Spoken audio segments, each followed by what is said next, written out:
आइए जानते हैं यूजीसी इक्विटी रेगुलेशन 2026 पे सुप्रीम कोर्ट ने क्यों स्टे लगाया। सुप्रीम कोर्ट ने रोक क्यों लगाई, इसके मुख्य कारण क्या क्या है। नियमों में प्रथम दृष्टया अस्पष्टता है, मतलब जो सरकार के द्वारा यूजीसी इक्विटी रेगुलेशन 2026 लाया गया है, इसमें सुप्रीम कोर्ट का खुद ही मानना यह है कि उन्हें अभी प्रथम दृष्टि में यह अस्पष्टता दिख रही है, कोई क्लियरेंस नहीं है कि यह रूल किसके लिए है और किसके खिलाफ है। इन सुप्रीम कोर्ट को इस बात का डर है कि इनके दुरुपयोग, मिस यूज की आशंका है। जो जैसे व्यक्तिगत रंजिश किसी के खिलाफ, अगर ये जिसके लिए लाया गया है ये रूल, अगर इसमें किसी निर्दोष व्यक्ति को फंसा दिया जाएगा तो इससे आने वाले समय में विध्वंस होने की संभावना है, समाज में विखंडता फैलेगी,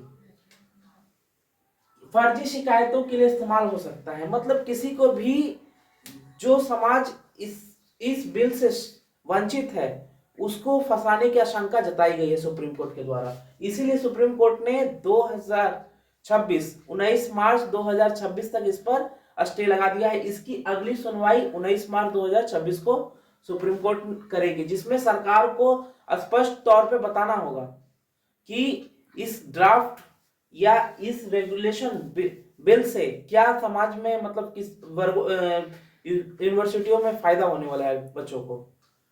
दूसरी बात, दूसरा बिंदु क्या है, कोर्ट ने कहा है कि ये नियम समाज को विभाजित कर सकते हैं और बहुत खतरनाक प्रभाव डाल सकते हैं।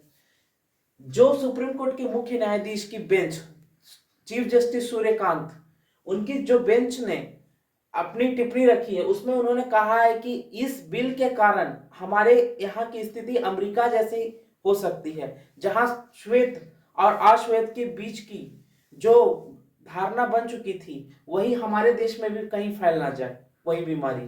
तो सुप्रीम कोर्ट ने साफ साफ कहा है कि ये नियम समाज को विभाजित कर सकते हैं और आने वाले समय में बहुत ही खतरनाक प्रभाव डाल सकते हैं। तो इसको रोकने के लिए इस बिल में स्पष्टता दिखनी चाहिए। जाति आधारित भेदभाव की परिभाषा सिर्फ एससी एसटी ओबीसी तक सीमित होने से जनरल कैटेगरी को भेदभाव से सुरक्षा नहीं मिलती है, जो संविधान के अनुच्छेद 14 समानता के खिलाफ मानी गई है। सुप्रीम कोर्ट का यह टिप्पणी भी किया गया है कि इसमें जनरल कैटेगरी के लिए बिल्कुल विरोधाभास दिख रहा है। अब सरकार को स्पष्टता से इसके जवाब देने होंगे, क्योंकि यह अनुच्छेद 14 जो समानता के लिए होता है, अनुच्छेद 14 में समानता के लिए जो हमारे ब्रिटेन से लिया गया है उसका उल्लंघन माना गया है। ठीक है, इसके खिलाफ ये बिल सरकार सुप्रीम कोर्ट ने रोक लगा दिया है। कोर्ट ने अनुच्छेद 142 के तहत विशेष शक्तियों का इस्तेमाल कर यह आदेश दिया है कि फिलहाल 2012 के पुराने यूजीसी नियम ही लागू रहेंगे।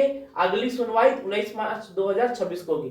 सुप्रीम कोर्ट ने यह भी कहा है कि जो कांग्रेस की सरकार ने 2012 में इस बिल को लाया था, जिसमें ओबीसी विशेष रूप से ईडब्ल्यूएस कैटेगरी के बच्चे अभी इस बिल से वंचित रहेंगे।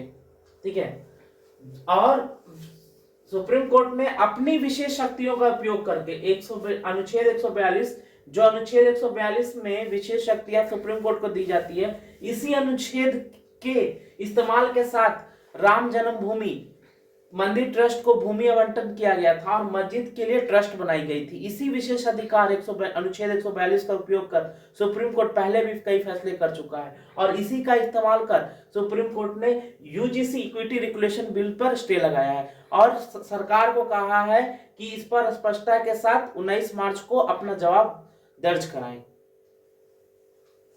आज के लिए बस इतना ही। अगले वीडियो में अगर आपको UGC bill equity regulation bill क्या था वो जानना है तो कमेंट करें।